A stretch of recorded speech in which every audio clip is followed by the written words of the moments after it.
Então, eu sou Márcia, né? Como a Marta já apresentou, eu sou responsável pelo trabalho do ambulatório do serviço social,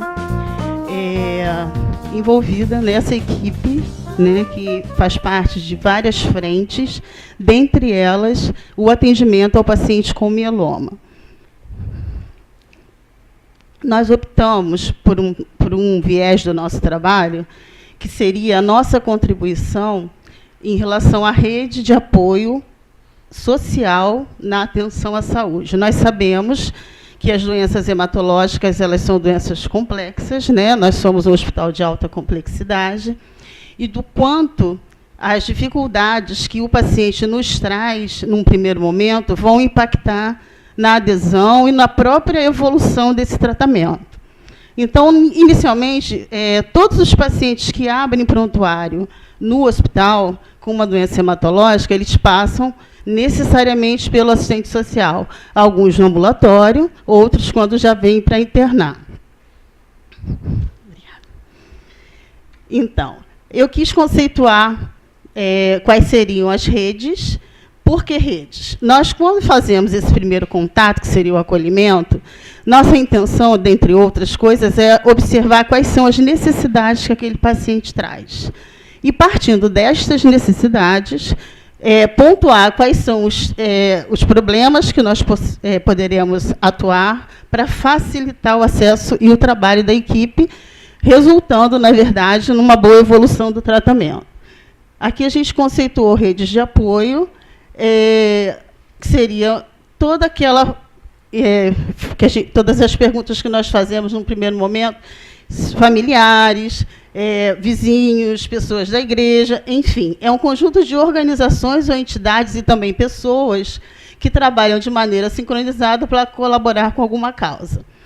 E, em relação especificamente aos serviços de saúde, são os vários níveis de cuidado, né, desde a atenção básica, atenção secundária, atenção terciária, e unindo esses vários níveis de cuidado para responder à demanda dos cuidados dessas doenças complexas, que, como falei, são as comuns aqui no Hemorrio.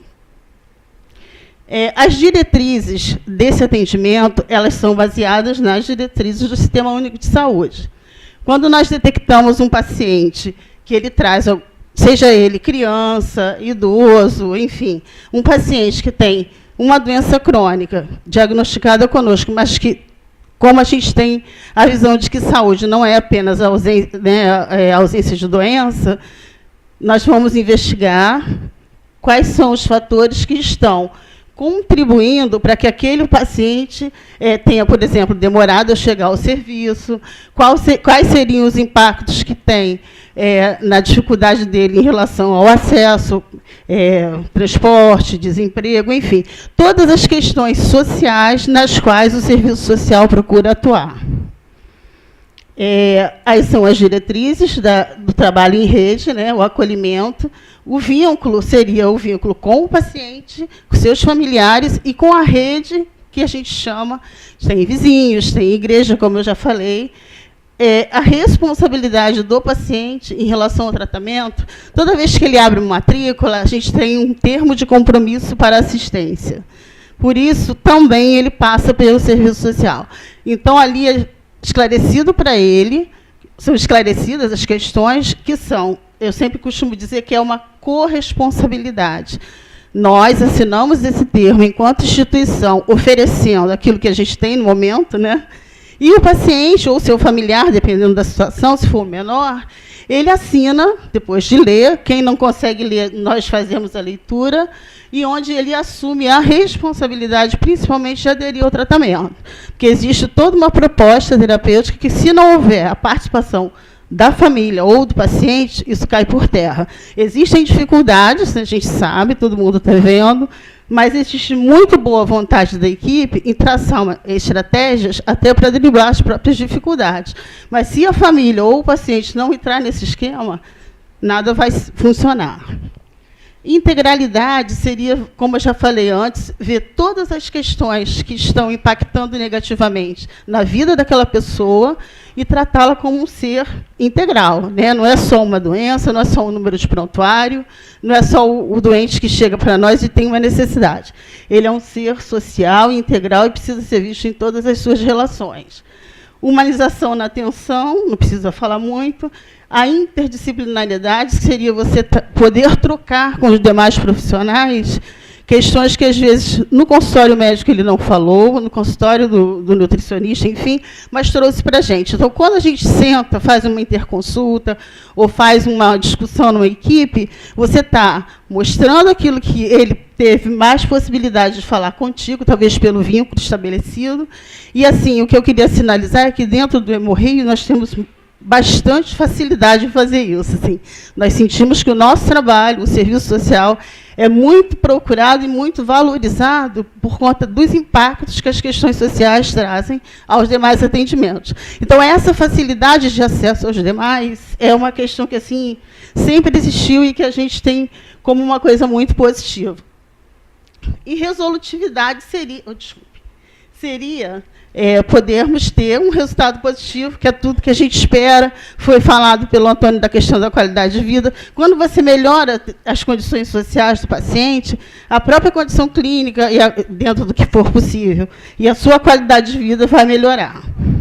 Aqui a gente quer sinalizar que o que acontece? Se nós não tivermos essa integração, o paciente vai sentir que não existe comunicação entre nós. Então, a ideia é fazer exatamente isso, através dos rounds, das reuniões de equipe multidisciplinar. Temos que valorizar muito esses espaços, que é onde nós temos a oportunidade de estar discutindo. Você não vai sair dali catedrático em mieloma na parte clínica, mas você vai poder dar a sua contribuição numa questão que, às vezes, o profissional que está do outro lado não sabe. Ah, com quem ele mora? Enfim, na hora que você faz a folha de história, existem essas questões. Mas existe um profissional de serviço social que vai aprofundar essas questões para contribuir com o trabalho junto a esse paciente. E aí eu quis mostrar, nós optamos por mostrar a descrição de um caso para tentar, de alguma forma, sim. Nós queríamos dizer que este aspecto de rede e da própria integração, isso é um dos aspectos do nosso trabalho. Mas nós temos vários casos, enfim, mas esse caso é de uma senhora que, quando chegou para nós, ela tinha 83 anos de idade. E aí eu quis relatar o caso até para mostrar como o nosso trabalho contribuiu para que ela pudesse ter um bom resultado. Hoje ela está com 85 anos, é uma pessoa solteira, começou o tratamento conosco em 2015. Diagnóstico, né, mieloma, e ela é oriunda do município de Duque de Caxias. Num primeiro momento, ela foi para a triagem, como funciona aqui no Hemorrio, fez os exames e foi diagnosticada com mieloma e encaminhada para atendimento ambulatorial. No primeiro momento, também, este era o panorama desta pessoa. Residindo sozinha, ela vinha desacompanhada das consultas, sem referências familiares. Ela falava que tinha um filho que se perdeu no mundo, um filho já adulto, porque ela, na verdade, trabalhou durante muitos anos na casa de uma pessoa, e quando ela foi para essa casa, ela perdeu o contato com esse filho. As únicas pessoas com as quais ela contava, né, e conta até hoje, é o apoio das pessoas da igreja que ela frequenta na comunidade. Uma pessoa que não é analfabeta, mas, segundo ela, lê e sabe fazer conta, trabalhou durante anos na casa de uma pessoa famosa, que, por um acaso, uma pessoa de boa condição financeira, e essa pessoa deixou com ela uma casa, essa casa cedida, entendeu? Ela trabalhou durante muito tempo, quando essa pessoa veio a falecer, a família dispensou, mas deixou ela relativamente amparada. Ela é aposentada, ela tinha vínculo empregatício, a renda dela um salário mínimo, e a dificuldade de acesso ao Hemorrio foi o que mais chamou a atenção, primeiro por ser uma pessoa de 83 anos, com diagnóstico de mieloma, enfim, vinda da Baixada Fluminense e sozinha. Aí nós pensamos em traçar algumas condutas. Ela falava sempre de uma vizinha, convocamos essa vizinha, que é também membro da igreja onde ela frequenta. E fomos atrás das referências familiares que ela sinalizava. Desse filho, busca mesmo. Assim, ela falava que tinha vivido no município de São José do Vale do Rio Preto. Pelo contato que nós temos com a Secretaria de Saúde, até por conta de demais pacientes, nós fizemos uma campanha. Só que tem uma questão. Essa senhora, quando ela era criança, ela tinha um nome. Aos 18, 19 anos, segundo ela foi adotada por uma família para trabalhar, e essa pessoa mudou o nome dela e registrou, que ela não tinha registro até então. Então, quando você fala o nome dela atual, nem sempre as pessoas lembram. Mas foi feita assim, uma campanha com cartazes e tal, e a gente não conseguiu, infelizmente, localizar o filho que ela tanto fala. Em relação à questão institucional, nós articulamos com a rede socioinstitucional. Encaminhamos ela ao Núcleo de Assistência à Saúde da Família, que faz um trabalho que a gente tem tido muito bons resultados dentro da área de abrangência que a pessoa mora, e ao tratamento fora de domicílio, porque antes dela ser matriculada no Hemorri, ela não conhecia nada dessas coisas. Esses 2 contatos foram muito proveitosos, as pessoas foram muito receptivas, a gente fez um contato, encaminhou formulário, porque até isso ela tinha dificuldade, preencher formulário. Os médicos aqui do Hemorri, a gente sempre que leva uma questão dessas, urgente, a gente tem uma receptividade muito grande também, porque ali a gente está buscando minimizar a questão social que está impactando naquele tratamento. Porque foi assim, ela veio para a consulta, recebeu um extrato de consulta e não sabia se poderia vir da próxima vez. Não era uma questão financeira, era simplesmente uma questão de arranjos ali para poder dar esse apoio. Aí os resultados, depois da nossa intervenção, isso não foi de uma hora para outra, lógico, a gente teve idas e vindas, ela passou a vir acompanhada das consultas, vem sempre com alguém da igreja, principalmente, que é a referência que ela tem. Houve tentativa, né, como eu já tinha dito, mas os familiares não foram localizados. Ela passou a receber o apoio mais efetivo, aqui está errado, desculpe, dos irmãos de fé, que ela chama assim, e ela utiliza o tratamento fora de domicílio regularmente para vir ao Hemorri. Ela não falta, tá? Ela é uma pessoa bastante assídua, teve uma dificuldade há tempos atrás, porque teve um outro problema, não relacionado à questão da doença, e passou mal, enfim, mas é sempre muito participante no tratamento e tudo.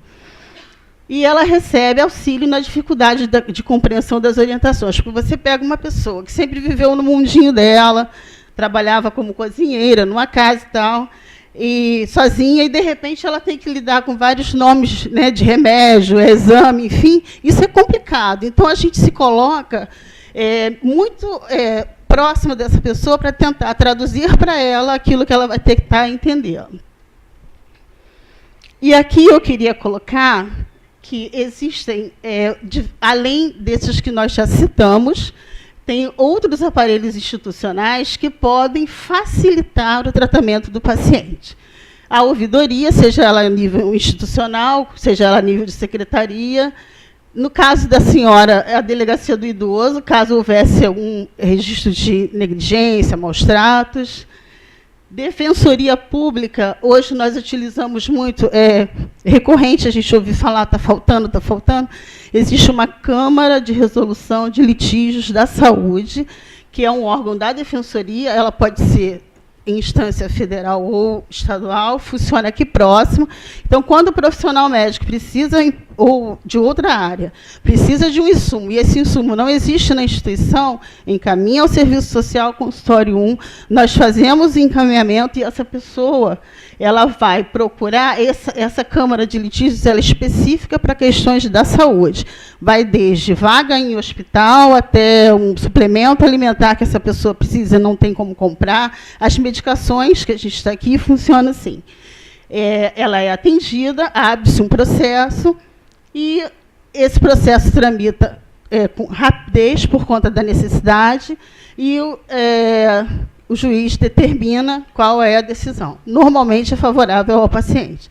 O que demora são, às vezes, a liberação de recursos, porque aí a Secretaria de Estado recorre, enfim, mas é uma alternativa que nós temos para tentar minimizar a falta de insumos. usar bastante unidade básica de saúde, saúde da família, por quê? Dentro da nossa vida corrida aqui, às vezes tem determinadas localidades ou determinadas situações que nós não temos pernas para chegar até lá e tentar resolver uma questão mais básica.